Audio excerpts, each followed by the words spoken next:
Important update about YouTube playlists. Hey everyone. We've received many messages asking why our YouTube playlists aren't showing up. Do we create YouTube playlists? Yes, we absolutely do. So why can't you see them? Honestly, we're not sure. We've been in contact with YouTube support for several months now, but we still haven't received a clear answer or solution. After much discussion, our team has decided to take matters into our own hands. We believe the issue might be related to the number of playlists we've created on a single channel, possibly too many. Our solution? We're launching 2 additional YouTube channels, giving us a total of 3. This way, we can organize our audiobooks better and avoid the playlist visibility issue in the future. This change only affects our YouTube audience. If you're a patron supporter, you can still access all our audiobooks by visiting the collection menu on Patreon. Thanks so much for your time and continued support. Happy listening. He felt his breath stop almost instantly, his heart pounding violently. He quickly controlled the train to escape. In his last glance before leaving, he saw countless small flesh spiders scurrying across the cavern ceiling, like mechanical nanite spiders, repairing something. As he left, he saw countless spiders inside the hole rapidly repairing the edges of the entrance. Chapter 142, When you hold a hammer, everything looks like a nail. Dan, who had fled in panic almost immediately, finally stopped to catch his breath after running all the way to the shape lane. Those 2 enormous worm monsters.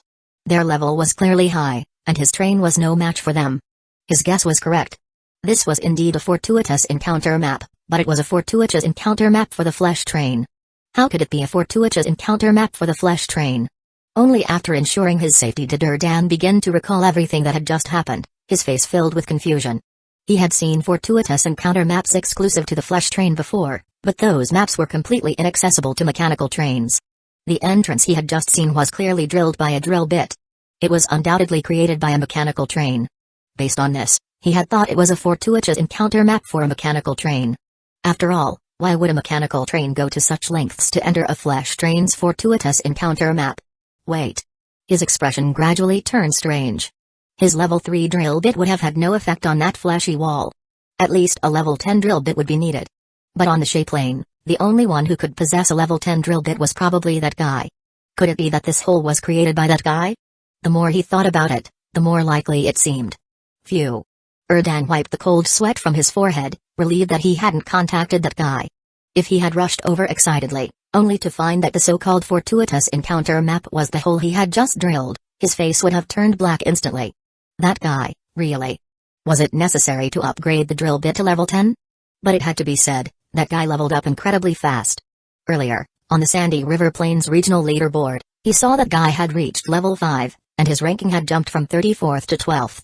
At this rate, it wouldn't be long before he topped the leaderboard. It was truly absurd. A level 5 train's ranking was higher than his level 6 train's. It made him feel utterly humiliated. Forget it. Dan shook off his thoughts and turned his attention to the information on the control panel screen. The green zone called the Ice and Snow World, which was located beyond the Kunlun Mountains, was currently experiencing a blizzard. It was said that after an avalanche on a high mountain, a massive arm had been revealed at the summit. He decided to go and investigate. Not every train could fly. To meet the conditions for flight, it wasn't enough to just have the bunny cloud accessory. Many other acceleration components were also required. And that arm was located at an altitude of 2,000 meters. Aside from him, few people could get close enough to investigate. Let's go. After taking a deep breath, Dan steered his train back into the Kunlun Mountains area, preparing to pass through it and reach the green zone of the Ice and Snow World. As for the yellow zone beyond the Kunlun Mountains, he had no intention of going there yet. He planned to wait until Chen Meng reached level 6 and then go with him. It would be safer that way. Maybe they could get a mecha blueprint. It had been so long, and he hadn't come across a single mecha blueprint. Were they really that hard to find? Inside the goblin tomb, Chen Meng stared at the blueprint in his hand for a long time before looking up at Biaozi. So you're saying this mecha blueprint was dug out of the ground? Yeah. Biaozi nodded seriously. Not only did we dig up this mecha blueprint, but we also found a train token, some discarded pickaxes, scattered iron ore, copper ore, wood, and even spider silk. There were also remains that clearly belonged to a goblin. All sorts of random stuff. You can dig up anything. Alright, I get it. You can go now. Back inside the train, Chen Meng looked at the 3 blueprints in his hand. One was a mecha blueprint, and the other 2 were vehicle component blueprints, both green in quality but already damaged. The experiment he had wanted to conduct for a long time had finally yielded a conclusion. Blueprints could indeed be damaged. They looked like they had been damaged for a long time, completely faded. However, the mecha blueprint in his hand was still intact. Green quality mecha blueprint. Executioner Generation 2. Close quarters burst type mecha. All firepower configurations removed, with defense and speed maximized. External armor and built-in giant axe are level 4, with a maximum speed of 140 km per hour. Equipped with a level 2 energy stone, it can fight at full capacity for 100 hours. Detailed mecha attributes as follows. Requires the pilot's physical fitness index to exceed 13.5. At 14.0 or above, it can unleash its full power. No requirements for mental strength. Construction cost, 18,000 units of Crimson Heartstone. Chen Meng sighed deeply as he looked at the mecha blueprint in his hand. He stepped out of the train, lit 3 cigarettes, and stuck them into the ground. Looking up at the sky, he murmured, "Heaven, you really are watching over me." He had just been wondering where to find a mecha blueprint, and now he had stumbled upon one. Mechas couldn't be upgraded. To get a stronger mecha, you had to create one using a mecha blueprint. According to the information from Zhai, only Zhang Diamai on the entire stellar train could use this mecha. Everyone else's physical fitness index fell short. He immediately instructed Zhai to call Zhang Diamai over. Before leaving, he stuck 3 more cigarettes into the ground as a farewell to the Zen. Then, after consuming 18,000 units of Crimson Heartstone, he created the first mecha for the stellar train. Chen Meng stood beside the train and tossed a suitcase-like object into the air. It quickly unfolded and expanded, and by the time it landed on the ground, it had transformed into a heavy mecha, 4 meters tall. Not very tall, just 4 meters. Smaller than the mecha he had seen in the mechanical city, but standing before a human, it still exuded a sense of immense weight. The overlapping steel composite armor on its chest, with bolts the size of an adult's fist along the edges, and the crimson lines on the armor, resembled molten lava veins on a giant's skin. The shoulders extended outward with rhino-like armor. The cockpit was located in the abdomen. The pilot would sit there, controlling the mecha with joysticks and mental commands. The cockpit was also equipped with various components, such as mini-eye, mini-oxygen machine, and so on. The cockpit's observation window was shielded behind layers of protective grating. The pilot could observe the enemy with the naked eye or use the hidden cameras on the mecha to view the surroundings on the cockpit's screen. In its hand was an exaggerated giant axe, with a handle nearly 4 meters long. Whoa! Chen Ming stood there, staring at the mecha. Unable to resist, he walked up to it and pressed a hidden red button on its knee. The cockpit in the abdomen slowly descended to the ground. He opened the cockpit door and climbed in. The next moment, several cables from the back of the seat attached to his neck with suction cups, and the seat contracted inward, firmly securing his body. At the same time, silicone-like molds around the cockpit enveloped his hands and feet. Simultaneously, the cockpit's screen began flashing red. Warning, warning. The pilot's physical fitness index does not meet the requirements. Forced operation may result in injury. Ignoring the warning, Chen Meng glanced at the message. There weren't many buttons in the cockpit. When the 4 silicone molds fully enveloped his limbs, he felt as if he had become one with the mecha. He tried to raise his left arm. As he lifted his left arm in the cockpit, the mecha's left arm slowly rose as well. But Chen Meng clenched his teeth, exerting all his strength to lift his left arm. At that moment, all he could think was, heavy. So heavy. But perseverance pays off. After a few seconds, he managed to raise his left arm into the air, though his back was already drenched in sweat. Phew. Not bad. Chen Meng smiled with satisfaction as he manipulated the mecha to raise its arm. Then, he prepared to use the left arm to grab the giant axe held by the right arm. He gripped the axe with the left arm and released it with the right. But the next moment, boom. The weight of the axe caused the mecha to stagger and kneel on the ground. Earlier, the axe had been stuck in the ground, so it didn't feel heavy. But when the mecha tried to lift it, the weight became apparent. So cool. At that moment, Zhang Diamai, who had just arrived, stood frozen, staring at the scene before her. The mecha knelt on one knee, the axe handle planted in the ground, its head raised toward the sky, like a general returning triumphantly to report to his emperor. Then, she saw Lord Ming step out of the mecha's cockpit, one hand behind his back, calmly walking to the side with a cane. Lord Ming? Zhang Diamai's eyes flashed with astonishment. She had been wondering who the pilot of this mecha would be. Maybe Biauj. But it turned out to be Lord Ming. She had never fought with Lord Ming before, but she had heard from Biauj that he was incredibly skilled in life and death battles. Now she could see it was true. Chen Meng, with one hand behind his back, looked at Zhang Diemai calmly. This mecha is yours from now on. Go and figure out how to operate it. There's a beginner's tutorial inside. It shouldn't be too difficult. Go. Without lingering, he calmly walked back into the train and headed to carriage number 2. Without even taking off his clothes, he lay down in the medical pod. Full treatment, quickly. It hurts. He didn't know if it was a bone fracture or a pulled muscle, but it didn't matter. All he knew was that it hurt. Excruciatingly. What kind of crappy mecha was this? Did mecha pilots really need such a high physical fitness index? It was probably partly because this mecha was built using Zhang Diemai's individual exoskeleton armor as its frame, which didn't quite match him. The construction cost for this thing was much cheaper than train armor. Both had level 4 defense. This mecha only cost 18,000 units of Crimson Heartstone. Building one was enough. There was no point in making another, as no one else could use it. Soon. After consuming 11,000 units of iron ore, Chen Ming jumped out of the medical pod and strode back to the train. He grabbed a few GMO on the way and stuffed them into his mouth. He needed to eat more. His physical fitness index was too low. Every little bit helped. Back in the train, he lay down in the combat training virtual space. He needed to practice more. Otherwise, he might not even be able to operate a mecha in the future. Beside the train, Zhang Diemai sat in the cockpit, her eyes filled with excitement as she controlled the mecha, dashing across the wasteland. Occasionally, she performed jumps and slashing movements. Die. Caught up in the moment, Zhang Diemai roared as she hurled the giant axe into the air. Then, with a powerful leap, the mecha's nitrogen thrusters ignited, propelling it upward to catch the axe midair. Gripping the handle with both hands, she swung the axe in a full circle, like an Noxian guillotine, bringing it down with immense force onto a dry branch on the ground. Boom! A deafening crash echoed, and a cloud of dust erupted. As the dust settled, the mecha knelt on one knee, the axe handle planted firmly in the ground, its head tilted upward. The mechanical eyes in its sockets glowed faintly with a crimson light. The jet-black surface of the mecha, adorned with crimson lines, added a touch to its appearance. So cool. Inside the cockpit, Zhang Diemai couldn't help but grin from ear to ear. Lord Meng's move was indeed cool. She decided that from now on, this would be her MVP celebration pose. Every time she completed a mission and returned triumphantly, she would kneel before Lord Meng like this. A bloodied general returning victorious. Standing nearby, Biaozi watched the scene with a mix of admiration and envy. You have to admit, she really has a talent for combat. This is the first mecha on the stellar train, and it's just given to her. It's hard not to be jealous. All the train residents were mining. Even those who usually worked as butchers, shop clerks, or cleaners were now wielding pickaxes, digging in the open space nearby. The ground was full of buried treasures. No one was idle.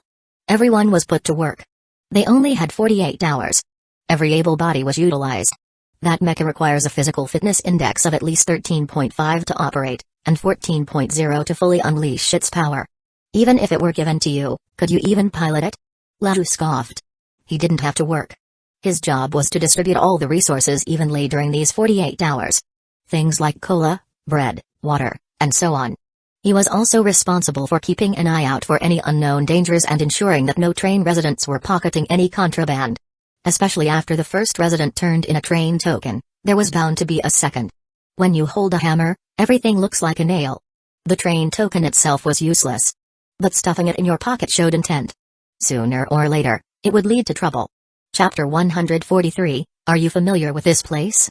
Are there any level 4 mines here? Alright. Lao patted Biaozi's shoulder and sighed, let's get to work. I have to go now. Lord Meng said we can only stay here for 48 hours, so let's put in more effort. Go ahead. Biaozi glanced at Zhang Diemai, who had already started hacking at the ground with an axe, searching for anything buried beneath. He sighed softly and silently vowed that once these few days were over, he would go back and eat 40 bread slices every day. He would force them down if he had to. 10 slices of bread only yielded 1 unit of iron ore, and 1 RGMO required 1 unit of iron ore. Then, combined with the combat training virtual space, he would strive to quickly raise his physical fitness index to 13.5. He also wanted to pilot a mech as soon as possible.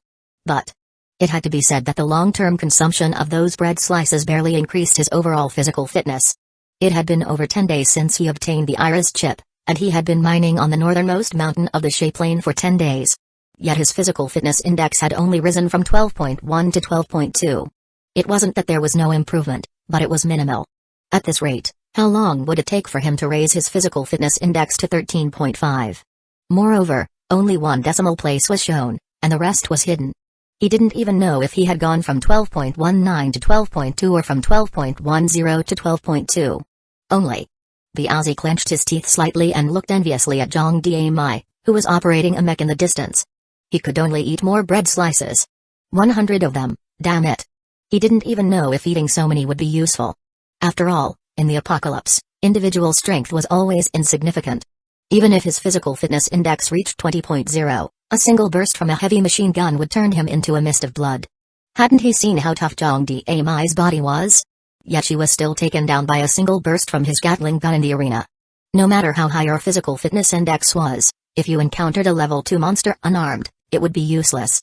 Only after your physical fitness index was high enough would you have the chance to use heavy individual weapons that required a certain level of physical fitness, such as mesh.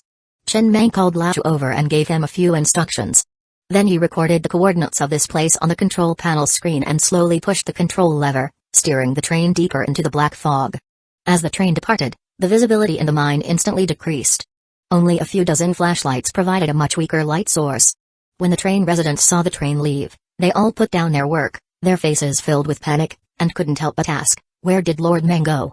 Biauj, where did Lord Meng go? Will he came back? Did something happen?" The initial excitement on their faces had completely vanished, replaced by anxiety and unease. At first, everyone was excited because of the free cola these past few days and the abundance of mines to dig, which meant they could earn more stellar coupons. There was also the sense of security from these level 3 mines that could make the train stronger, as well as the thrill of arriving at an unknown location. But as the stellar train departed, all these emotions turned into unease. None of them knew where this was. A place without a moon or sky, just utter darkness. When they looked up, they could only see a void-like blackness. When the stellar train was still here, they felt a sense of security. But once it left, everyone panicked. What if some monster appeared? They would be left to die, with no idea where to escape. Quiet. Biazi held a loudspeaker and looked at the crowd with a cold expression. Pay attention to the notice, director, I said in the top left corner. Lord Meng has gone deeper to continue the exploration. There won't be any monsters in this space, and everyone's safety is guaranteed. Even if there is danger, we will stand in front, and Lord Meng will come back. Continue mining as you were, just like before. Only level 3 mines at most. In the desolate and dark space, Chen Meng stared at the resource detection radar on the control panel screen and murmured. Although those 2 level 3 iron mines were already perfect, they weren't the level 3 Crimson Heartstone mine deep beneath the Iron Ridge wasteland. That level 3 mine had a very low ore content and was exhausted in just over an hour, yielding 180,000 units of Crimson Heartstone. These 2 level 3 iron mines had an extremely high ore content, with millions of units of iron ore, enough to keep them mining for 48 hours. He had been gone for 10 minutes now. Along the way, the resource detection radar kept beeping incessantly. There were level 1 and level 2 mines everywhere, and level 3 mines appeared occasionally, but he had yet to encounter a level 4 mine. Doba. Are you familiar with this place? Are there any level 4 mines here? He turned his head to look at Doba. He hadn't brought anyone else, only Doba, as Doba was somewhat of a guide here. Not really.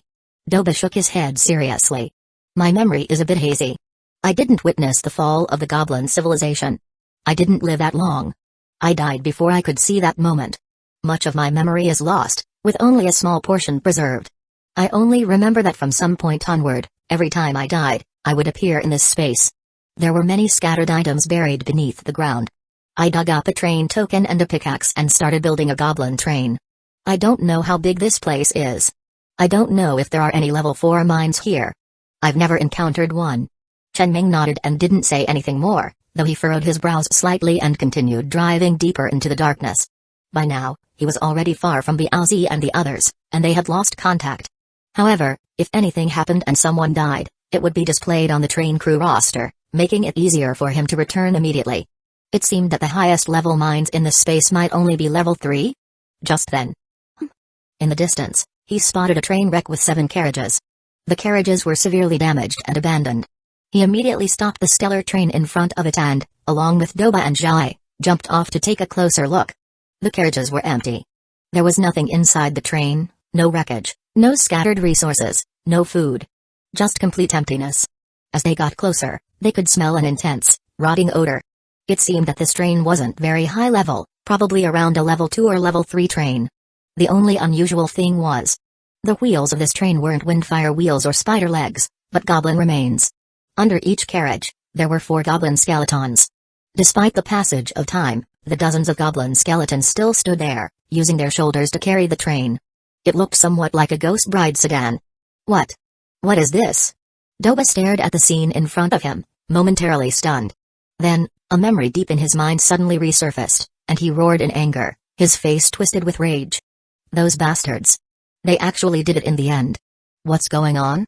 Chen Ming frowned slightly and looked at this strange, scrapped goblin train. Do you recognize this special type of wheel? It's not made from goblin merchants, is it? This was the first time he had seen humanoid wheels.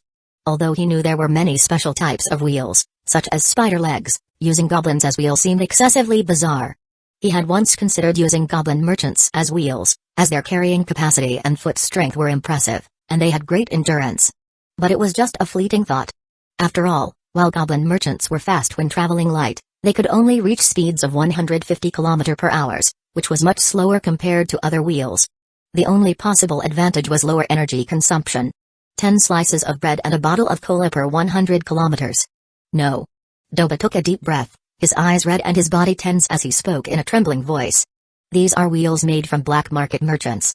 Before I died, I remember the goblin think tank proposed an idea to use black market merchants as wheels to build a train.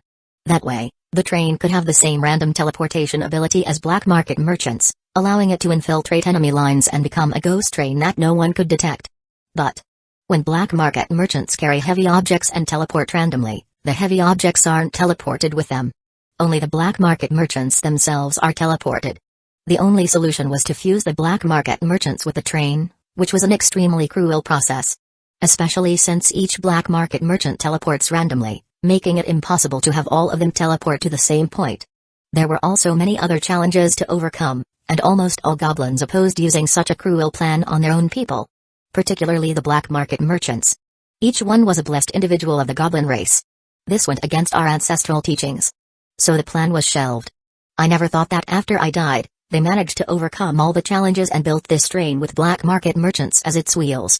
Unlike us, black market merchants aren't naturally strong. Carrying such a heavy train on their shoulders must have been excruciating, leaving them half dead, and relying on other means to stay alive. It's even more cruel than the enemy. Chen Meng's eyes flickered with shock as he looked at the scrapped goblin train in front of him. Although it was somewhat inhumane, he had to admit that the concept was perfect. A train that could teleport randomly would indeed become a ghost train, casting a terrifying shadow over its enemies. But in battles of that scale, how would they replenish ammunition? What if they teleported into the middle of the enemy's forces? There were many obvious issues, including how to control all the goblin merchants to teleport to the same point. He couldn't figure out how to solve that problem. Indeed, once a war starts, all sorts of idea kings emerge. He sighed softly, admitting that humans were the same. Once a war began, all kinds of idea kings would come up with crazy schemes, and all sorts of black technology would be thrown into the mix. Train conductor Doba, his eyes red, looked at Chen Meng. I want to bury my fellow clansmen here. They've sacrificed too much. Go ahead, bury them. Chen Meng watched as Doba began digging a hole, then glanced at the goblin train. He had no intention of using the geothermal furnace to consume this scrap train. A level 2 or level 3 goblin train wouldn't yield much iron ore even if consumed. Moreover, Doba was already crying his eyes out. If he went ahead and consumed the train right in front of the deceased's family, it would be like digging up a grave and grinding the bones to ashes in front of the bereaved. It would make leading this team much harder in the future. The goblin remains had been there for who knows how long. Doba only had to lightly tap them with a pickaxe, and the skeletons crumbled to the ground. However, the arm bones were completely fused with the train and couldn't be removed. They had to be pried out forcibly. Chen Ming leaned on his cane, unconsciously rubbing the smooth red gem at its tip. He gazed into the dark depths of the distance, lost in thought, and remained silent. Soon, Doba had thrown all the goblin remains into the pit and built a small mound over it. Then, with red eyes, he walked up to Chen Meng, lowered his head, and said hoarsely, "It's a pity. If they had met you, sir, their fate might not have been so tragic." Yeah. Chen Meng nodded without saying much. He simply took Doba and Zhao back to the train and continued exploring further into the darkness. 30 minutes later. Boom. The stellar train slammed heavily into a wall. The high-speed rotating drill bit pressed against the wall, attempting to break through. But after a full 5 minutes, the wall showed no signs of damage. Inside the train, Chen Meng stared at the wall made of dirt. He had reached the edge of this space. A towering wall. Even when he flew up to 5,500 meters, he still couldn't get past it. The same was true underground. His drill bit had already been upgraded to level 50. Even the walls of the flash map could be forcibly drilled through. But this wall seemed utterly impervious. This was the end. He slowly retracted the drill bit and decided not to continue trying. At this rate, even if he upgraded the drill bit to level 100, he probably still wouldn't be able to break through this wall. He realized he had developed a bad habit. In the past, when he encountered impassable walls, such as regional barriers, he would usually just go around or give up. But after getting the level 50 drill bit, whenever he saw something, he wanted to try drilling into it. What if it worked? Let's head back. Chen Meng shook his head and turned his attention away from the wall. This was clearly the boundary of the map. Trying to break through from the inside wasn't just difficult. Even if he succeeded, it probably wouldn't lead to anything good. On the way back, he didn't take the same route but instead followed the edge of the wall. An hour later, the stellar train returned to Baozi and the others. As the headlights lit up, visibility was restored. The train residents, who had been on edge the entire time, finally breathed a sigh of relief. Along the way, apart from that scrapped goblin train, they hadn't seen any other goblin trains, though they did spot many scattered goblin remains on the ground. Chapter 144 Lord Meng, the mission failed. It wasn't a complete body. Scattered hand bones, leg bones, and skulls were strewn across the area, most of them buried underground, with only sharp corners protruding. He had originally guessed that the space of the goblin tomb might be circular. Unexpectedly, it was square. He had walked along the edge of the wall and returned to the starting point. The length and width were consistent, the angles were all right angles. A standard square. As for the ground, after drilling down 6,000 meters, he encountered another wall lying horizontally, marking the edge of the map. The stellar train could only fly up to 5,500 meters. Barring any accidents, the height should also be exactly 6,000 meters. The entire goblin tomb was such a place. The area wasn't too large, as if it were a space independent of the planet. There was no sun, no light, no clouds, and no weather changes, but it wasn't lacking in oxygen. Returning to the coordinates, Chen Meng leaned back in his chair, deep in thought, not speaking. He hadn't found any level 4 iron ore.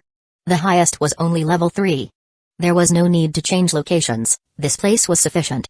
All he needed to do now was wait patiently here for over 40 hours. He glanced at the train radio. No one had been chatting for a long time. Ever since entering this area, he had completely lost contact with the outside world. After stretching lazily, he once again headed toward the combat training virtual space nearby. He would train a bit to enhance his physical fitness index. A man had to be tough, after all. Soon. 48 hours passed. The moment the countdown ended, a massive portal over 30 meters tall appeared in front of the stellar train.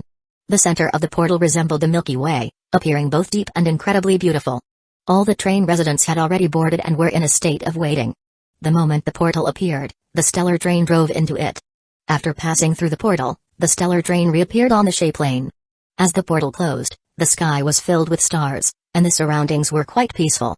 The past 2 days felt like a fleeting dream. If it weren't for the large amount of iron ore loaded onto the train, they might have thought it was all just a dream. It's really good. Chen Meng looked at the 4.9 million units of iron ore on the train panel and couldn't help but smile slightly. The goblin tomb not only had iron ore and copper ore but also a lumbar yard. He hadn't chosen the copper ore, as iron ore was still a higher priority. However, there were only these 3 types of resources. Nothing like the rare crimson heartstone. It's a pity that one could only enter once a month. If only he could go in one more time. Wait. He looked at the token of civilization in the control panel drawer. As long as he completed another trip to the Goblin Ruins and finished an S-level mission, wouldn't he be able to obtain another token of civilization and enter again? He naturally couldn't go in himself. But he could have another train go in. Without hesitation, he immediately had Zhai call Baozi to the train room. At this moment, all the residents had already fallen asleep. Even with unlimited cola provided, working continuously for 48 hours was a significant toll on both the mind and body. At this point, even if the sky were to fall, all they wanted was to sleep. A person's core desires are essentially 3 things: hunger, sleep, and lust. Among them, hunger is the most important, while lust is the weakest. Only when one is full can they think of lust. Only Baozi and Lao, who had taken turns sleeping on schedule, didn't feel too tired at the moment. Standing in front of the train room, Baozi nervously recalled everything he had done these past days. After confirming that he hadn't made any mistakes, A sudden thought crossed his mind. Was it because of the time he risked his life exploring the cave and caverns? Was Lord Mang going to reward him? Although he hadn't achieved any major feats that time, his courage was evident, and his loyalty to the train had been perfectly demonstrated. Thinking of this, the nervousness on Biaozi's face instantly dissipated, replaced by excitement and anticipation as he pushed open the door to the train room and looked at Lord Mang sitting in the chair. "Lord Mang, you called for me?" "Yes." Lord Mang tossed a token-like object into his arms. Biaozi instinctively caught it and, upon closer inspection, realized it was a train token. A look of confusion and bewilderment flashed in his eyes. What did this mean? Immediately after, Lord Mang's voice rang in his ears again. "Take this and build a train. You'll be the train conductor." As soon as the words fell, Biaozi instantly snapped awake.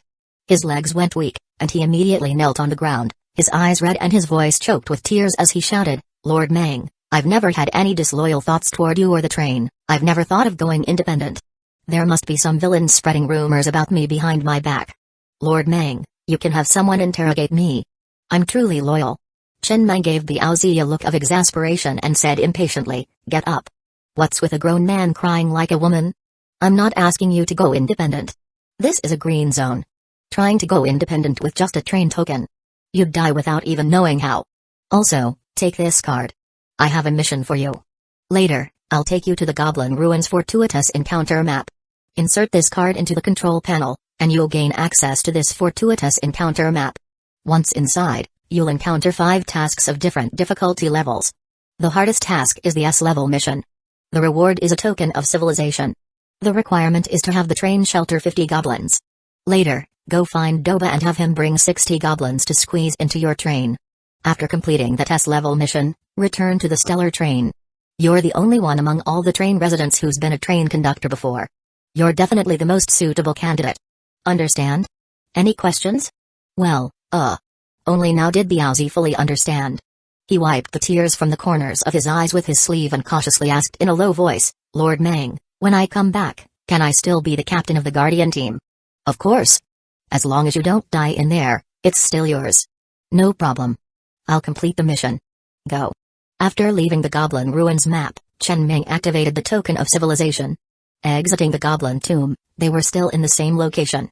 The entrance to the Goblin Ruins Fortuitous Encounter map was the low hill behind them. Soon, a brand new level 1 train was built. It was extremely simple, consisting of only 1 locomotive and 2 carriages. Each carriage was packed with 30 goblins, all sound asleep, including Doba, who was in a daze. Goblins weren't machines. Digging continuously for 48 hours. Even an Iron Man would collapse. Phew. Biaozi sat in the control panel chair, using his mind to control this level 1 train.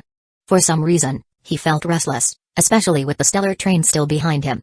The discomfort was overwhelming. Without further delay, he inserted the card into the control panel. Soon, the small hill in front of him split open, revealing a passage wide enough for the train to enter. He pushed the control lever hard, driving the train into the passage. Let's hope this works. Chen Meng looked at the Goblin Ruins map that had opened again and turned his gaze to the stack of train tokens in the nearby drawer.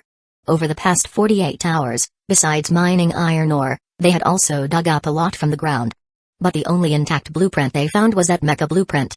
They had also dug up quite a few blueprints, but they were all in a scrapped state, along with some other miscellaneous junk. He hadn't thrown any of it away, instead collecting it all. Who knows, maybe one day they'd find parts that could repair the blueprints. After all, they had plenty of refrigerators. As long as it wasn't absolute garbage, he kept it all. It might come in handy someday. However, they had dug up quite a few train tokens. Combined with the ones he already had, there were now 14 train tokens on the train. Not bad. If only these things could be combined into one, he would probably have an exquisite train token by now. If Biaozi returned successfully, these 14 train tokens could be exchanged for 14 tokens of civilization. That way, he could basically guarantee that he could stay in the Goblin Tomb all day, mining to his heart's content. 30 minutes later, the Goblin Ruins Fortuitous Encounter map slowly opened again. The train built by Biaozi slowly emerged and parked beside him. Soon, Biaozi jumped off the train and knelt on the ground, his face filled with guilt. "Lord Mang, the mission failed." "Failed?" Chen Ming frowned and stepped down, looking at Biaozi in confusion. "Didn't I give you 60 goblins? How could you fail?" The S-level mission reward was already completed and couldn't be chosen again. Only the A-level to D-level missions were available. "I see. Chen Ming paused for a moment but didn't seem too disappointed. He helped Biaozi up and patted his shoulder casually. It's fine. This was just an attempt. If it failed, it failed. Take these goblins back. Seeing that Lord Ming wasn't blaming him too much, Biaozi carefully handed over an accessory blueprint. The C-level mission couldn't be chosen either, so only the A, B, and D-level missions were available. I thought that even if the S-level reward couldn't be chosen, since we were already here, we shouldn't return empty-handed. The A and B-level missions were too difficult. I wasn't confident. So I chose the D-level mission. Although the reward is the lowest. I figured something is better than nothing. At least we could minimize the loss. Chen Meng looked down at the white-grade accessory blueprint in his hand, silent for a long time. Finally, he looked up at Biaozi, patted his shoulder again, and said softly, Biaozi.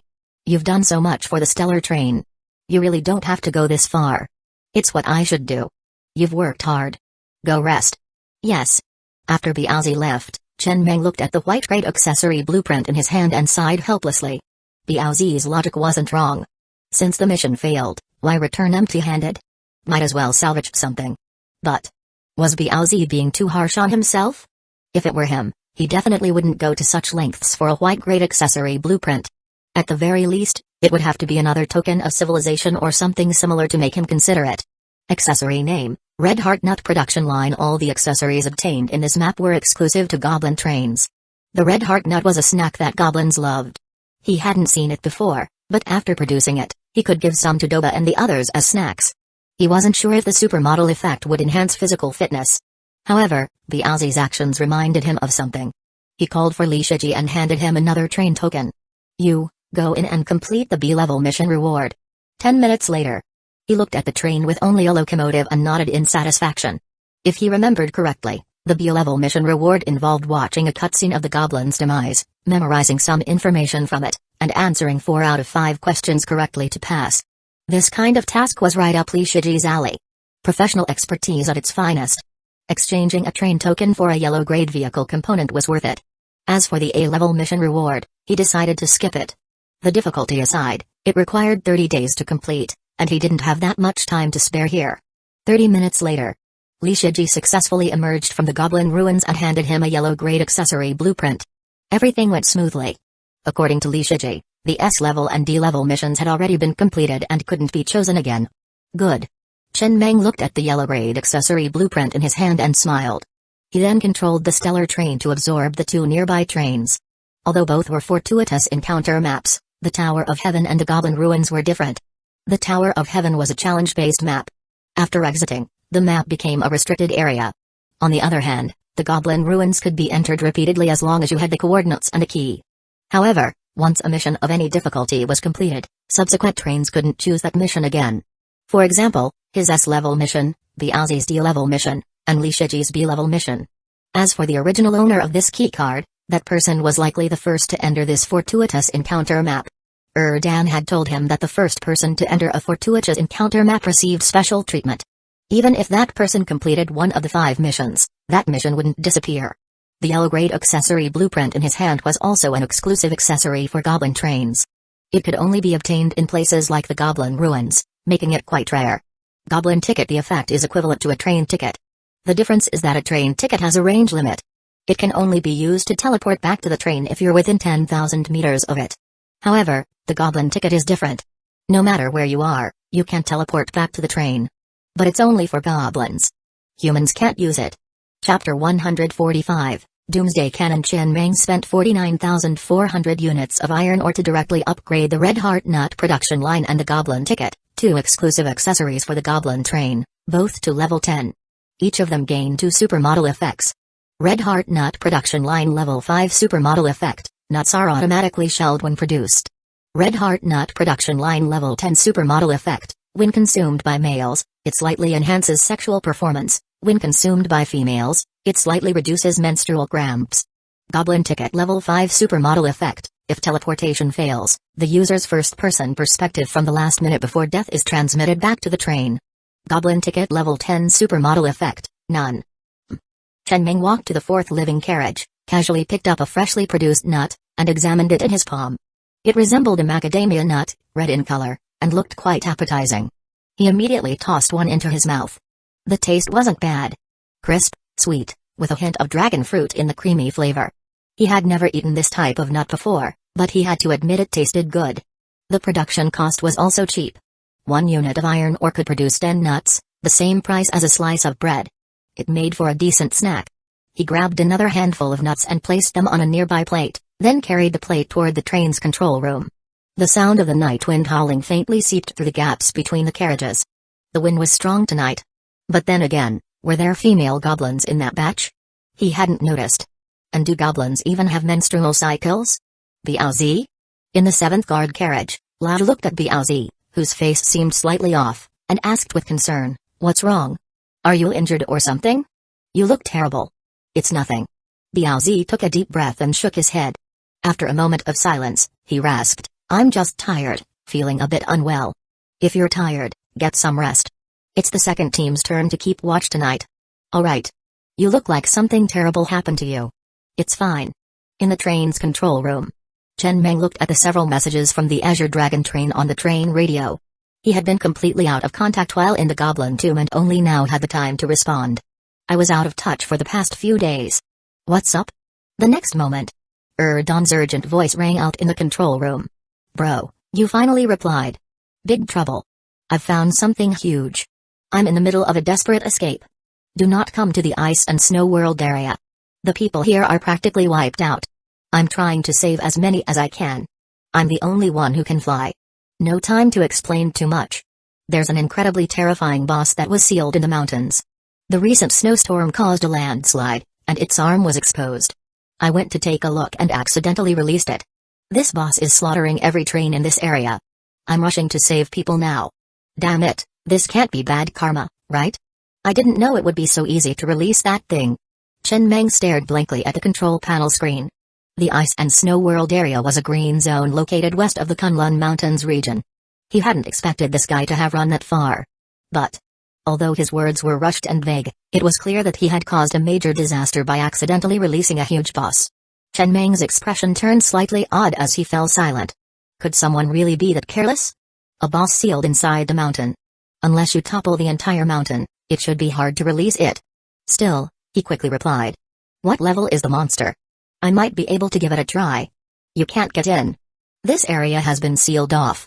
Well, he had been eager to test his death spin, composed of a level 50 drill bit and level 50 car blade, but now he had no chance. He then turned his attention to the 4 new accessories that became available after the train reached level 5. Doomsday Cannon, blue grade accessory, requires 5,000 units of iron ore to craft. Dust-free glass, yellow grade accessory, requires 1,000 units of iron ore to craft. Space Gate, yellow grade accessory, requires 1,000 units of iron ore to craft. Spray Nozzle, white grade accessory, requires 100 units of iron ore to craft. These 4 accessories were the ones that became available after the train reached level 5. There wasn't much to say. After consuming 96,500 units of iron ore, he crafted the latter 3 accessories and upgraded them all to level 10. Spray Nozzle. A living series accessory, upgrading it had no special effects. Each spray nozzle was connected to the water tank and could create a public bathroom in the refrigerator, divided into male and female sections. Previously, washing up on the train involved pouring mineral water into a basin and sitting in it to clean oneself. Now, bathing had become much more convenient. Spray Nozzle Level 5 Supermodel Effect, comes with strong detergent. Spray Nozzle Level 10 Supermodel Effect, none. The built-in strong detergent could effectively and quickly remove dirt from the body. As for the dust-free glass, a yellow-grade accessory, it applied a transparent film to the glass that didn't obstruct vision but prevented any dust or blood stains from sticking to it. This ensured that the next time the train charged into a corpse tide, the front windshield wouldn't be smeared with sticky blood, and it would also handle heavy rainstorms well. Dust-free glass Level 5 Supermodel Effect, can toggle between one-way glass or not. Dust-free glass Level 10 Supermodel Effect, can filter light, ensuring that the light entering the train doesn't harm the human body. One-way glass meant that when activated, he could see through the glass, but people outside couldn't see him. Of course. It could also be set so that he couldn't see outside, but people outside could see him. However, the latter would rarely be useful. The former, on the other hand, was quite practical and could be used in many situations. For example, when interacting with other trains, or when taking Jichuku out for some excitement. Lastly, the Space Gate accessory was worth mentioning. Its effect was similar to a level 10 refrigerator. He had always been curious about one thing: He had a level 10 refrigerator, which greatly improved the train's space utilization. What about other trains? As train levels increased and populations grew, carriages would inevitably become insufficient. Hundreds of carriages might sound impressive, but the cost of crafting armor and firepower to cover hundreds of carriages would skyrocket. Now, a solution had arrived. This space gate would do the trick. Chen Ming walked to the second carriage. The level 10 space gate he had just crafted was embedded in the wall of the second carriage. It looked like an ordinary wooden door, but upon pushing it open, the space behind it was vast. It was a square space, 1,000 meters in length and width. At level 1, it was 100 meters in length and width. After upgrading to level 10, it became 1,000 meters. This was a yellow-grade accessory, meaning that even without Murphy Stone, one could still have a space of 500 meters in length and width. The ground in this space was covered with grass that just reached the shoes. Looking around, it was a sea of green, with clouds floating in the sky and even a sun. Around the space, a circle of pine trees was planted, making it look like a paradise, starkly out of place in the apocalypse. Not bad. Chen Meng smiled as he looked at the scene before him. The green grass on the ground was a result of the space gate's level 5 supermodel effect. As for the white clouds, the sun, and the circle of trees, they were all projected using the holographic projection. They weren't real. But they looked indistinguishable from the real thing. Looking up at the sky from within the space, the clouds seemed extremely far away, and there was no sense of oppression, even though the height of the space was only 50 meters.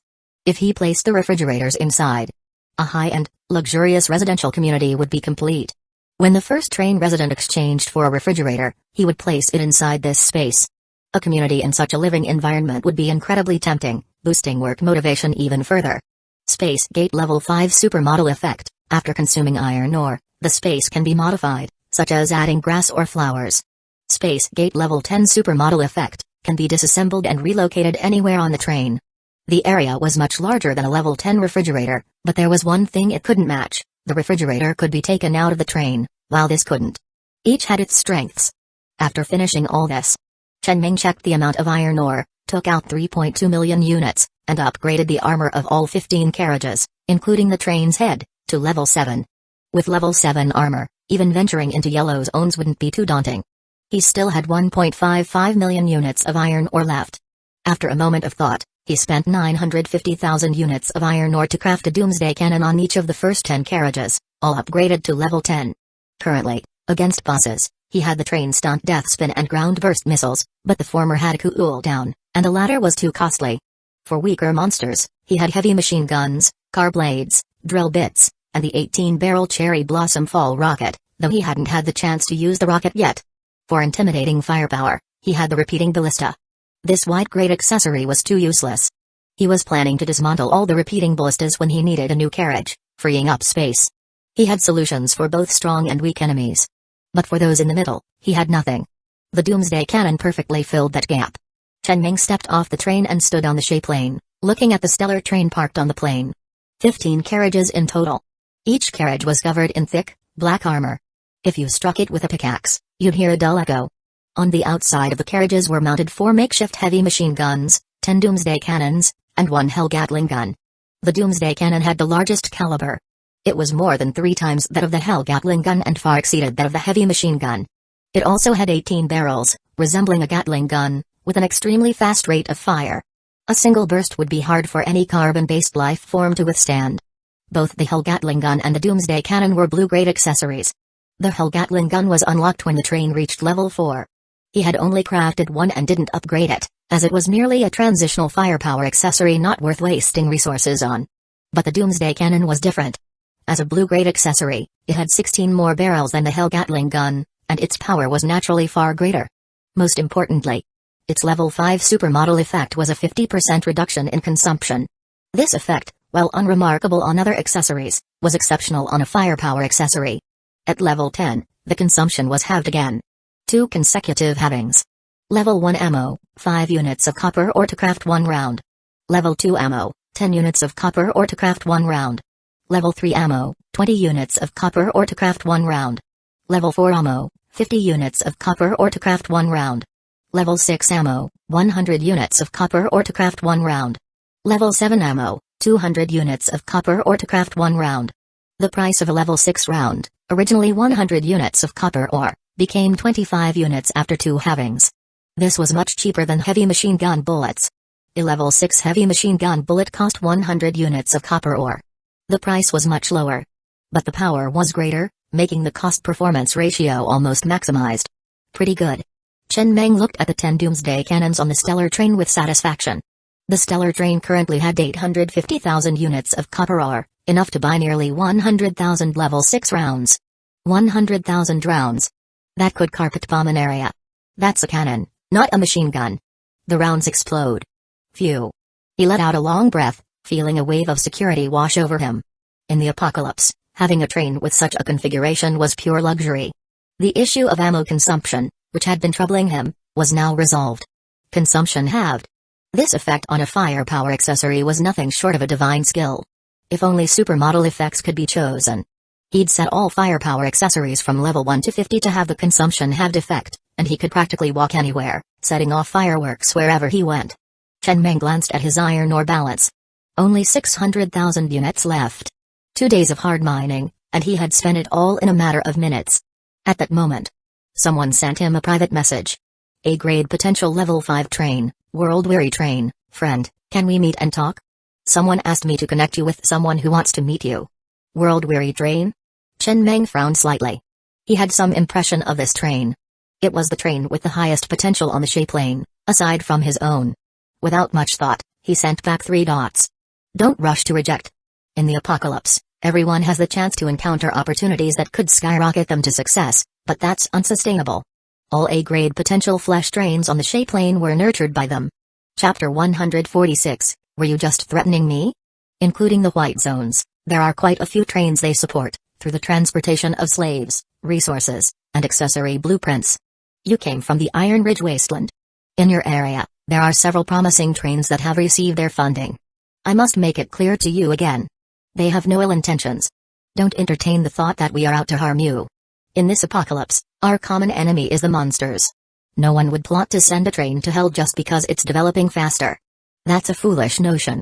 If they harbored such thoughts, they wouldn't have been able to attract so many people to join them. This is our first meeting. A private meeting between just you and me. How about we meet in the combat training virtual space? I believe this will ease your concerns. I'll open a private arena room, code 28301, password 68. If you're willing, we can chat in the arena. I'm sure you've already upgraded this accessory to level 5. Chen Meng looked at the long string of words in the train radio private chat box, frowned in thought for a while, then strode towards the nearby combat training virtual space. An organization? After the apocalypse descended, the world was divided into several zones. High-level trains absolutely cannot enter low-level zones. In such a situation, how could an organization be established? He didn't mind contacting the other party, as they clearly seemed to know more information. After the combat training virtual space was upgraded to level 5, one could participate in ranked matches and fight against members of other trains of the same level. 5 minutes later, Chen Meng stood alone on an arena in the combat training virtual space, while before him stood a rather young man, not very tall, about 1.7 meters. First, let me introduce myself. My name is Chi Tian. The young man smiled and sat on the ground, gesturing for Chen Meng to sit as well before speaking. Try to relax a bit. When I was first approached by this organization, I was just as wary as you. But you must believe this. In the apocalypse, even a train conductor who has committed countless atrocities has his merits. He can kill more monsters. Chen Meng replied, then also sat cross-legged on the ground, though his brows were slightly furrowed. He didn't show any wariness or nervousness. With his strength, he wasn't intimidated by this person at all. But from the very start of the private chat, including just now during the meeting, the other party had repeatedly emphasized that he should relax. This was a common manipulative tactic used by those in positions of power. A few repeated reminders to relax could make even someone who initially felt fine start to feel nervous, and it also subtly shifted the balance of control. Most people wouldn't sense the hidden offense in these words, but this was a tactic he had often used when managing companies before the apocalypse. He could keenly detect it. All right. The young man nodded seriously, then let's begin our first formal contact. Their organization is called The Balance. Before we start our conversation, let me ask you a few questions. A white accessory blueprint must be of no use to you now, right? It's useful. Even if it's useful, it must not be very significant anymore, right? It's very useful. The smile on the young man's face slowly froze as he looked at Chen Meng's serious expression, feeling momentarily speechless. After a pause, he continued, then let's put it another way. If you were to throw away 1,000 units of iron ore now, you wouldn't feel too bad, right? I would. Chen Ming frowned slightly. How many good days have you had to start acting so high and mighty like this? Do you know it takes 100 slaves a full day of mining in a level 1 iron ore mine to gather 1,000 units of iron ore? Alright. The young man's lips twitched slightly. He took a deep breath and spoke again, then let's put it another way. For example, if you had an extra white accessory blueprint, or if you had too many slaves and couldn't support them anymore, would you be willing to give them away? No. Chen Meng looked at the young man with a strange expression. How about you give all your slaves to me? If I have extras, can't I trade them? Give them away? Is your organization's purpose to accumulate merit in this world, so that when everyone dies in the apocalypse, you can take your merit points and discuss reincarnation with Buddha? The young man sat cross-legged on the ground with an expressionless face, looking down at his toes in silence for a long time before continuing regardless. The organization is called the Balance. The organization's mission is to give away things we don't need to people in lower zones, so more trains can develop. For example, trains in the yellow zone give away things they don't need to us, and we, in turn, give away things we don't need to trains in the white zone. This is the organization's purpose. We're not chasing some bullshit merit points. In this organizational chain, everyone can gain more than they give. Even the lowest level trains, after benefiting and growing, need to continue supplying resources to trains in the white zone. Although the organization can't go to lower zones, we have ways to contact trains in those zones, such as having trains in the white zone wait at the zone border for the trains coming to deliver supplies.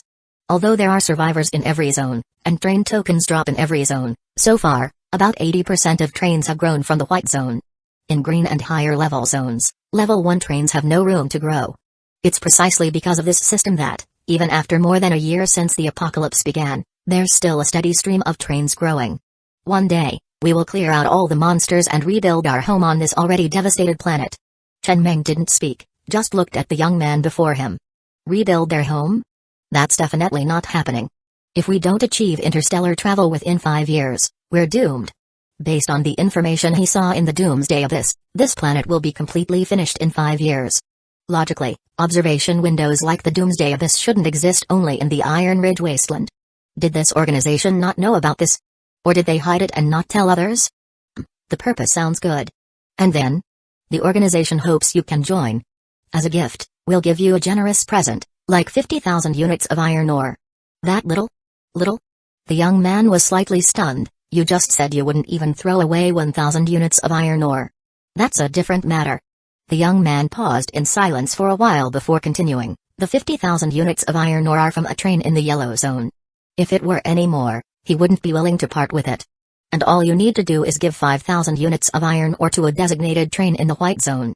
In one round trip, you'll have a net gain of 45,000 units of iron ore. This is a sure profit. Moreover, after joining this organization, there won't be any task requirements for you. You won't have a boss. We're all just coming together to keep warm. Chen Ming nodded. How long has your organization existed? About 6 months. In which zone is the strongest train in your organization? I don't know. According to your organization's structure, the strongest trains are always in the position of suppliers. I'm a bit curious, do they have infinite resources? Can they keep supplying downwards indefinitely? The young man fell silent again for a while before speaking. You're talking too high up. I don't know about that. I didn't expect you to be so resistant. In my opinion, it's all benefit with no harm. Isn't it good for everyone to keep warm together in the apocalypse? It is. Chen Ming stood up and glanced at the young man casually, but I'm too lazy to run to the white zone to deliver iron ore, and I'm too lazy to go to the yellow zone to collect that pitiful 50,000 units of iron ore. So you can keep warm together. I'll stay cold. With that, he walked out of the arena. But at that moment, a soft voice came from behind. I must remind you again. Everyone who accepts the invitation but then refuses will be considered anti-human. In the green zone, perhaps no one dares to provoke you, but when you go to the yellow zone, the organization has established a base there. Unless you never go to the yellow zone. In the apocalypse, anyone who refuses to keep warm together can be considered anti-human. Chen Meng, who was about to leave the arena, stopped in his tracks. Then he turned around, leaning on his cane, and approached the young man. He lifted the young man's chin with his cane and smiled. Were you just threatening me? Then help me pass on a message. If anyone from your organization dares to provoke me, I'll kill every member of the Balance I see in the future. That includes you. You little ass-licking twink, Don't mess with me. Got it? With that, he left without staying any longer. He had no interest in that organization at all. It sounded like a huge hassle. It might help others, but for him, it was purely a waste of time. The young man, sitting cross-legged in the arena, watched Chen Ming's retreating figure with a face so dark it seemed to drip with water, his eyes burning with intense rage. This was the first time someone had dared to insult him with such filthy words. And his eye was female, not male. He wasn't some damn twink. He was an A-grade potential train. Even in the future, this A-grade potential would be a great help to him. In the organization, he was also a core seed. No one had ever dared to speak to him like this. Did he think anyone could complete the A-grade difficulty mechanical class change task? Even if others wanted to sell their asses, they wouldn't have the ability. After taking a deep breath, he immediately exited the combat training virtual space, went to the train radio, picked up the intercom, and found the red chat box. In a hoarse voice, he said, "The recruitment failed." He said to tell the balance to stop provoking him, or he'll kill every one of them he sees. There was only static on the other end of the intercom. After a long while, an old man's voice came through. "Then don't provoke him. Everyone has their own thoughts. Not everyone is willing to join the organization. Your brother has been waiting for you at the base in the Yellow Zone Zombie Basin behind the Kunlun Mountains. My suggestion is that you try not to cause any trouble, understand? You didn't threaten him, did you?" The young man hesitated before shaking his head. "No." "Good, that's fine. The balance has only one rule: once you join, you can't leave. Since you've received favors from others, you must also give favors to those below you. That's how everyone can move forward together. Those who don't want to join don't have to. There's no need to make an enemy out of them." "I understand." The young man then hung up the call, sitting in his seat with a face that shifted between dark and pale. The person he had been speaking to was a high-ranking member of the balance. He didn't know which zone they were in, nor the level of their train. He only knew they were very strong and had always been the one to contact him. The organization's rules prohibited threats. He was just angry. In his heart, the balance was a sacred organization. Everyone worked together to keep warm. He had always felt that being able to join the balance was an honor. But the other party's dismissive attitude had made him blurt out a threat, hoping to make them back down. He hadn't expected the other party to completely ignore his threat. Damn it, hadn't he made it clear that the balance had trains in higher level zones too? What gives a level 5 train in the green zone the right to be so arrogant? At that moment. "What's wrong?" A woman walked over and curled up in his arms, her fingers tracing circles on his chest as she whispered, "Did someone upset you, Dan?" "It's nothing." The young man held the woman in his arms, took a deep breath, and forced himself to calm down. "Just a small matter." "Then we." The woman smiled, her fingers gradually sliding downward. "No." The young man's face paled in panic as he grabbed the woman's wrist, his voice trembling. "Didn't we just do it 4 times last night? Can we take a break? We've already done it 17 times this week. Can't you see my lips are pale?" The smile on the woman's lips slowly faded, a hint of sadness flashing in her eyes. "You don't love me anymore, do you? You're no longer interested in my body, are you? Then let's destroy each other." The cover over the immediate self-destruct button on the control panel was immediately opened by the woman from a distance. "All right." The young man forced a smile, quickly closing the cover again before speaking in a hoarse, tearful voice. "I love you, of course I love you. Let's do it." This woman was his eye. Under the night sky, the young man lay in his chair, utterly hopeless and filled with despair, watching the blurred shadow of the figure rising and falling on him reflected in the train window. Chen Ming's parting words kept echoing in his mind. If only. If only he hadn't gone for that A-grade potential back then. His brother also had A-grade potential, but his brother's eye didn't have such strong needs. Only once, in the middle of the night while his brother was asleep, it had activated the internal fire control system and killed all the female creatures on the train. Including the female slaves, a sow, and 2 old hens. Chapter 147, It seems we have to say goodbye, train conductor. After an unknown amount of time had passed, the woman finished and gently lay on his chest again, like a docile wildcat. He, on the other hand, gazed out the window in a daze, secretly vowing to avenge this humiliation. He knew he couldn't defeat the stellar train, but once he reached the yellow zone, his brother would avenge him. No one had ever dared to insult him like this. At that moment, the woman lying on his chest suddenly whispered, "There's something I forgot to tell you. Didn't you get 2 Murphy stones today? Can you use them to upgrade me?" Phew. The young man let out a sigh of relief. Fortunately, although this woman had access to all the train's components, only he could perform upgrades. He had been pondering a question for some time. If he destroyed the train auxiliary eye and rebuilt it, the new eye might not have as many permissions. But he wasn't sure if it could retain its A-grade potential. He couldn't contact his brother through the train radio and could only rely on the old man he had just met to relay messages. He didn't dare to ask about these things over the radio. The woman knew everything. His brother's train was of a higher level, and they couldn't meet in the combat training virtual space. But the chances seemed slim. Eyes don't sleep, and before he could destroy the train auxiliary eye, he felt she would likely press the self-destruct button faster.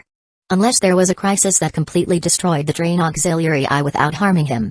A waste of time.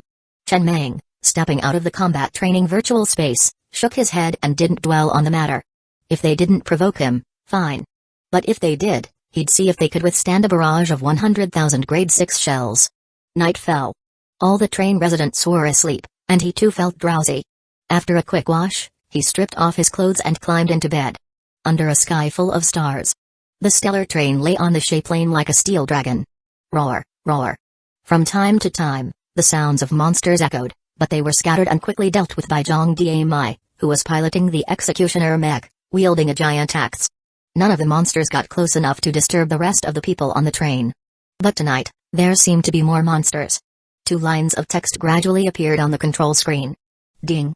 Detected 14 level 3 zombies approaching the train. Threat level, 0. No need to wake the train conductor. No sound, just the text slowly appearing on the screen. This was a manifestation of Zhai's judgment logic, like a historical record. When the train conductor woke up and checked the records, he would know what had happened during the night. Level 3 zombies. Outside the train. Zhang Diemai, piloting the executioner mech, glanced at the monster information director I had sent her on the panel. She looked into the darkness where over a dozen zombies, each about 4 to 5 meters tall, were charging toward the train. Excitement filled her eyes as she tightly gripped her giant axe, patiently waiting. In the night, the massive zombies rapidly closed in on the train, an awe-inspiring sight. In the past, she would have been terrified and run away. But after so many days of training in the combat training virtual space and experiencing so much with the train, and now piloting this mech, she was fearless. Finally, as the dozen or so massive zombies reached the train, Zhang Diemai let out a roar and told the second team to watch from behind. She alone leaped into the air to meet them. Boom. As the giant axe cleaved through a zombie's head, the massive creature was split in 2 from the middle. It stood frozen for a moment before slowly collapsing to either side. A foul, bloody stench immediately filled the air. Without hesitation, Zhang Diemai, her face filled with excitement, controlled the mech and charged at the other zombies. Meanwhile, several zombies had already reached the train, snarling and fiercely pounding on the train. It was a terrifying sight, but the train's armor remained unscathed, not a single dent. Under the effect of permanent shock absorption, the train car remained perfectly stable, with no sense of impact. The sleeping train residents didn't even know a horde of zombies had surrounded the train.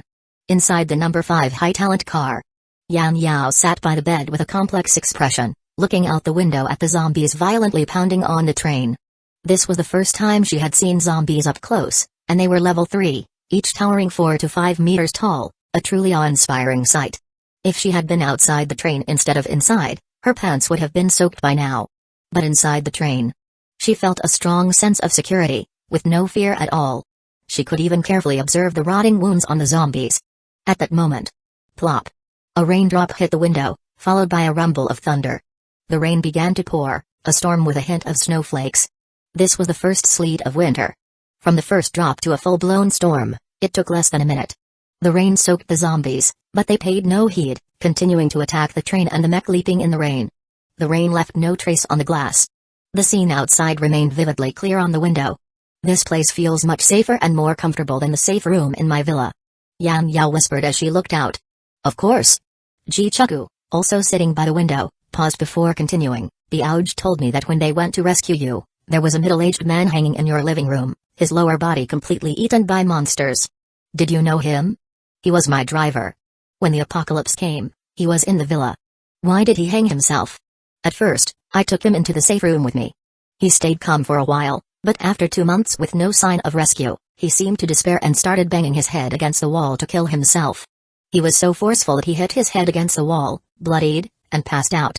I thought he was dead, worried about his body rotting, so I moved him out of the safe room. Now it seems he wasn't dead then, just unconscious. He woke up and went to the living room to hang himself. Jichuka paused before softly asking, "Did you really take him into the safe room when the apocalypse came?" Yan Yao suddenly laughed, her eyes filled with helplessness. Of course not. When the apocalypse first hit, monsters were everywhere, people were dying. How could I stay in a safe room with a burly man? He didn't know there was a safe room in the basement. I ran in alone and locked the door. Why he chose to hang himself instead of running, I don't know. Maybe he couldn't escape. At that moment. Roar, roar. More and more roars suddenly erupted, interrupting their conversation. In the storm, an increasing number of zombies charged toward the train, wave after wave, an endless tide. It's a corpse tide. Jichuka looked out at the zombies running through the storm, her expression slightly complex as she whispered. Inside the stellar train, the control screen rapidly displayed several lines of text. Beep, beep. Corpse tide detected. Highest level zombie, level 6. Average level, level 2. Estimated number, 40,000. Threat level, 0. No need to wake the train conductor. Train conductor's permissions activated. Car blades activating. 3 doomsday cannons locked onto 3 level 6 zombies and 14 level 5 zombies in the corpse tide. Preparing to fire. The next moment. Buzz, buzz, buzz. Car blades, each 10 meters long, extended from both sides of the train and began spinning at high speed. The remaining level 3 zombies attacking the train were instantly severed at the legs, their bodies suddenly shorter. They fell onto the car blades, where the electric currents on the blades instantly charred them to a crisp. Then. Boom, boom, boom. The 3 doomsday cannons at the front of the stellar train began rapidly rotating their 18 barrels. Shells trailing flames streaked across the sky, landing in the corpse tide. The targeted level 6 zombies were instantly obliterated by dozens of shells, reduced to bloody mist. The surrounding zombies were also turned into bloody mist. The roar of the doomsday cannons was barely noticeable in the rainy night, as countless clumps of earth were blasted into the air, mingling with the rain. In the blink of an eye, the high-level zombies in the corpse tide were precisely eliminated. With the activation of the powerful magnet, the surrounding debris was continuously sucked into the train's refrigerator. The entire process was precise and swift, using minimal resources to achieve maximum results. Outside the train, in the rainy night, Zhang Diamai, piloting the executioner mech, watched the scene with a hint of helplessness. Earlier, Director I had informed her through her iris chip to stay away from the train as the car blades were about to activate. She had immediately charged into the corpse tide, wanting to see if the mech could handle level 5 zombies. But the next moment, she saw the newly added cannons on the train rapidly rotating and firing. In the blink of an eye, hundreds of shells trailing flames landed in the corpse tide, precisely eliminating all the high-level zombies. She didn't even get a chance to act. The remaining zombies, though numerous, were all low-level, hardly satisfying to kill. But soon she had no time to think about that. She roared and swung her giant axe, thoroughly enjoying herself as she hacked away at the zombies in the rainy night.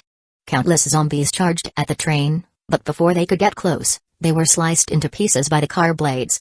If she didn't kill faster, there would be no minions left to kill. That night, the train radio was constantly flooded with messages. No one knew what had happened. A massive corpse tide had suddenly emerged on the shape lane, with many high-level monsters attacking every train. Many lower-level trains that had just arrived from the surrounding white zones met their demise that night. Damn it, damn it. In the control room of a level 4 train, a middle-aged man, his face twisted in fury, desperately piloted the train through the rainy night. Surrounded by the corpse tide, the train kept ramming through the zombies blocking its path, trying to break free. He didn't know what was happening.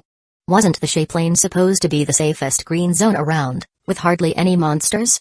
Why was there such a terrifying corpse tide? At that moment, a level 6 zombie, nearly 7 to 8 meters tall, appeared in the corpse tide ahead. Before the train could avoid it, the zombie leaped into the air and crashed onto the train's front. Boom. Whether it punched or stopped. Warning, warning. Train front mech integrity, 21%. External loudspeaker integrity, 0%. Powerful magnet integrity, 0%. Headlights integrity, 0%. The train's eye began urgently and mechanically emitting piercing alerts. What to do? What to do? Damn it. In the train's control room, the man looked up at the almost shattered armor on the ceiling. Rain and night seeped through the cracks, and the zombies' roars and stench enveloped him. Rat-tat-tat. The sharp sound of a heavy machine gun echoed through the rainy night.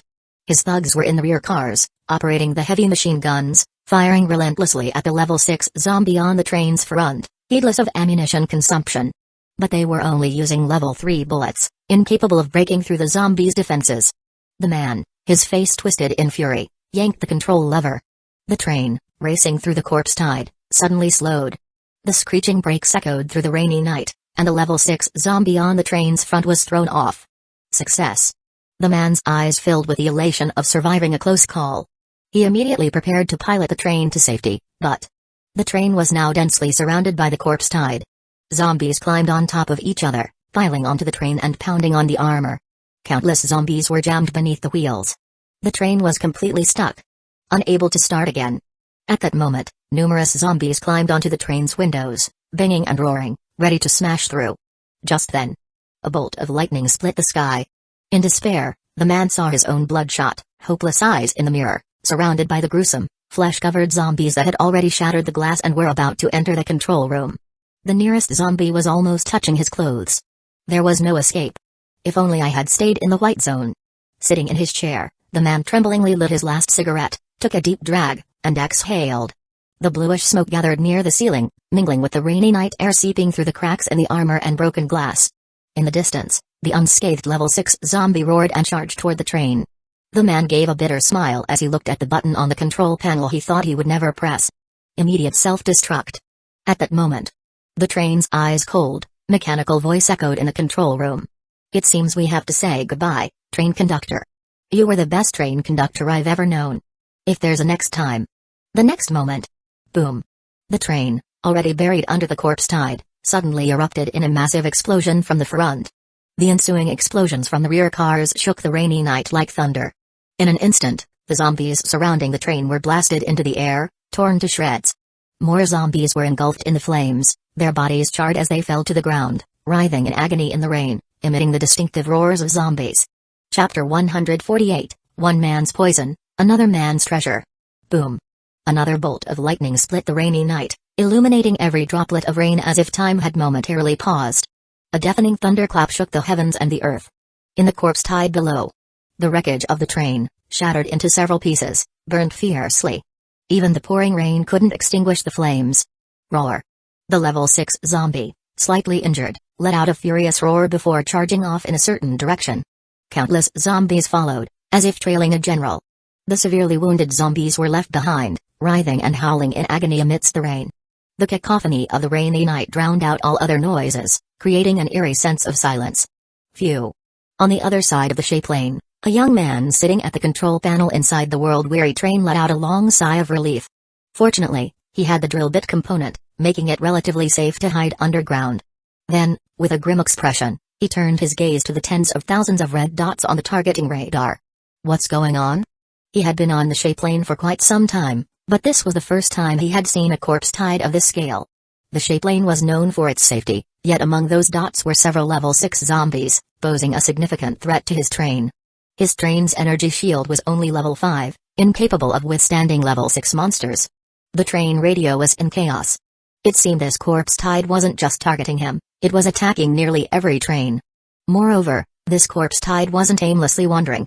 It seemed to be targeting each train with purpose. This glaring abnormality meant he wouldn't be sleeping tonight. No one knew if some terrifying monster would emerge from the ground. Thankfully, he had an oxygen generator, so he didn't have to worry about running out of air while staying underground.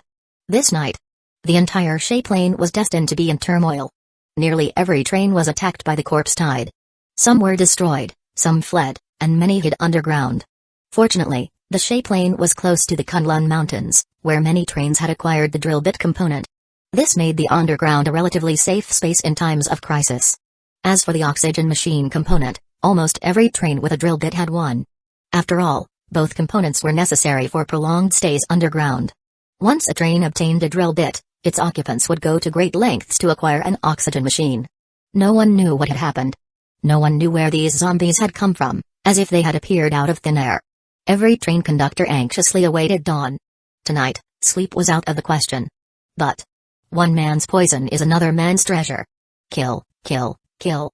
Inside a level 6 flesh train, a tall woman sat at the control panel, her eyes filled with bloodlust and excitement as she maneuvered the flesh train through the rainy night, relentlessly slaughtering the corpse tide. The train's front had transformed into a gaping maw, devouring every zombie in its path. The efficiency of the massacre was staggering. For the flesh train, tonight's corpse tide was akin to a mechanical train discovering the goblin tomb. A treasure trove. The monsters around the Kunlun Mountains had suddenly disappeared in recent days, leaving her in a bind. Unlike other level 6 flesh trains, she hadn't ventured to other regions. Just as she was at a loss, the corpse tide arrived. Like spring rain, it instantly brought her a whiff of life. But this was only true for level 6 flesh trains. Lower level flesh trains could only fight and flee, avoiding high-level zombies while targeting the weaker ones. A winter rainstorm had turned the entire Shay Plain into chaos. Countless people were jolted awake from their sleep. Except for the stellar train, where it seemed as if nothing had happened. The car blades spun mechanically at high speed, slaughtering any zombies that approached the train. The 3 Doomsday cannons occasionally roared, firing shells with trailing flames, precisely targeting high-level monsters in the corpse tide. And then there was Zhang Diamai, piloting the executioner mech in the rainy night, wielding a giant axe as she relentlessly slaughtered zombies. Inside the resident car, the train residents, with no windows to the outside, could only faintly hear the sound of heavy rain. They slept soundly, exhausted from 48 hours without rest, completely unaware of the chaos outside. When a few level 3 zombies had initially approached and violently banged on the train earlier, the interior hadn't even trembled, remaining eerily quiet. Just passing by. Sorry. In car 9 of the resident car. A man who had gotten up to relieve himself carefully made his way to the rear of the car, apologizing softly to those he had disturbed. At the end of car 9 was a refrigerator. This refrigerator served as the car's bathroom, equipped with several level 1 purified water filters. For urination, one could simply go inside. The car was quiet. The man tiptoed, trying not to wake anyone. But as he reached the end of the car, he caught a whiff of a strong metallic smell mixed with the earthy scent of rain. Huh? The man paused for a moment but then shook his head, dismissing the thought. He entered the refrigerator, finished his business, and then returned to his spot, ready to sleep. It was raining heavily outside. As for the metallic smell, it was likely from monsters that had approached the train and been killed. He wasn't worried. After spending so much time on a stellar train, he had witnessed its strength firsthand. If the stellar train couldn't withstand the threat, then there was no point in worrying. It would simply mean his time had come. Even Lord Meng would have to die. His own death would be nothing out of the ordinary. He tiptoed back to his spot. The weather had turned cold, but Lord Meng had turned on the heating, making the car comfortably warm. Exhausted, he quickly drifted back to sleep. The sound of the heavy rain faintly reached his ears. The earthy scent of rain seeped into the train. For some reason, he slept even more soundly. For a moment, he forgot he was in the apocalypse. Instead, he felt as if he were back in his pre-apocalypse rented apartment, with a torrential downpour outside. Tomorrow was a day off, and he could sleep in, wake up naturally, order a luxurious 40-something yuan takeout as a treat, and spend the day on his phone. In his drowsy state, he dreamed many dreams. He dreamed that all the monsters had been wiped out, that the apocalypse had finally ended, and that the stellar train had broken free from the planet to embark on interstellar travel. As a train resident with a 3-digit ID, he had become a veteran of the stellar train, enjoying excellent treatment. He also dreamed of marrying a gentle and virtuous woman, having a child, and flipping through history books to tell the child about everything they had endured during the apocalypse. He dreamed many dreams. Perhaps because they were all good dreams, the man, now in deep sleep, had a faint smile on his lips. In car 7 of the guard car. Most of the guardians were asleep, except for Team 2 members who sat by the window, watching their captain outside battling zombies. Originally, they were supposed to patrol outside the train tonight, but given the circumstances, they had returned to the car. Besides Team 2, there were others still awake. Laju, wrapped in a blanket, pushed open the compartment door and walked out. Seeing Biaozi sitting by the window in a daze, he lit a cigarette and sat down beside him casually. Can't sleep? The train's ventilation system was excellent, expelling the smoke outside so it wouldn't linger in the car. Yeah. Biaozi, with a complex expression, looked out at the mech dancing and leaping in the rainy night. After a pause, he said softly, I wish I had a mech too. You think you can just wish for one? Laju sighed lightly and patted Biaozi on the shoulder. If your physical fitness index meets the requirements, Lord Meng would definitely get you one. But even if he did, you wouldn't be able to use it. Get some sleep. Your team is on patrol duty tomorrow morning. Yeah. Biaozi nodded and turned to Laju, about to say something, when he suddenly noticed the thick head of hair on Laju's head. He blurted out, where'd you get that wig? What wig? Laju shot him a glare. I used some stellar coupons to visit the medical bay. My hair grew back. You'll never see me bald again. The same place Shan Maozi's girlfriend went? Yeah, that one. But I didn't get a full treatment. It's too expensive. I just fixed my hair. The rest of me is fine, just some normal wear and tear on my organs. Normal wear and tear on organs? Sounds like you're a robot. Sort of. That's how the medical bay is set up. It gives percentages for each organ's condition, no disease names. It does feel a bit like being a robot. Biaozi looked away from Ladu and turned back to the window. Why aren't you asleep? Can't sleep. Ladu tightened the blanket around him and followed Biaozi's gaze out the window at the endless stream of zombies surging toward the train in the storm. After a moment, he said with a complicated expression, "It all feels a bit too unreal. I'm afraid if I fall asleep, I'll wake up and find it was all a dream. You and I are different from Yang Yao. We've been hiding and running since the apocalypse began. My name, Ladu, has flickered on the Book of Life and Death in the underworld more times than I can count. You once said that no one who survives the apocalypse is a good person. I think I should add that those who survive the apocalypse have strong mental fortitude. Anyone weaker would have killed themselves long ago. Running for your life becomes a habit. Not knowing when you'll die becomes a habit. Suddenly being on the stellar train feels unreal, like a dream. When Lord Ming and I were on Master Constraint during that corpse tide, we had already accepted that we were going to die. The stench of the zombies was overwhelming. I could already imagine them tearing me apart. Back then, I was bald. At least the zombies wouldn't have to deal with hair if they decided to eat me. If zombies even care about such things. But just a few months later, Lad looked out at the zombies being shredded by the car blade in the rain, his expression complex. After a moment of silence, he stubbed out his cigarette in a cola can. Here we are, sitting here, chatting casually, calmly watching the zombies outside. I didn't used to believe in destiny. Destiny is the idea that when a catastrophic disaster strikes, there's always a protagonist tasked with saving the world. But after meeting Lord Meng, I've started to believe in it. Do you think you'll see the day the stellar train falls? Biaozi was silent for a moment before shaking his head. No. If the stellar train ever falls, I'll die before it does. Really? Ladu suddenly laughed. Seems like you've developed a bit of an obsession with the stellar train. Yeah. Biaozi nodded, meeting Ladu's gaze with a wry smile. I'll be honest with you. The reason I've been looking for opportunities to prove myself is partly because I crave Lord Meng's recognition. I don't need any rewards, I just want him to praise me.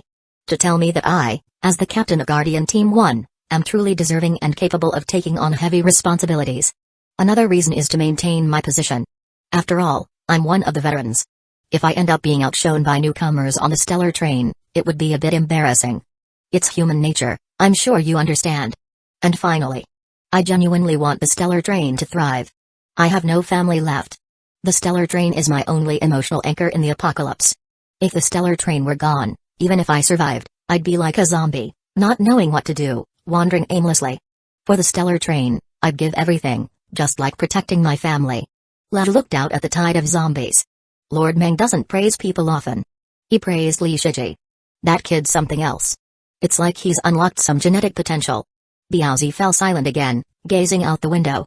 Time to sleep. Ladu sighed and stood up, patting Biaozi on the back. You've got things to do tomorrow. Don't go setting up any flags. I'd hate to see you die someday. Don't take so many risks.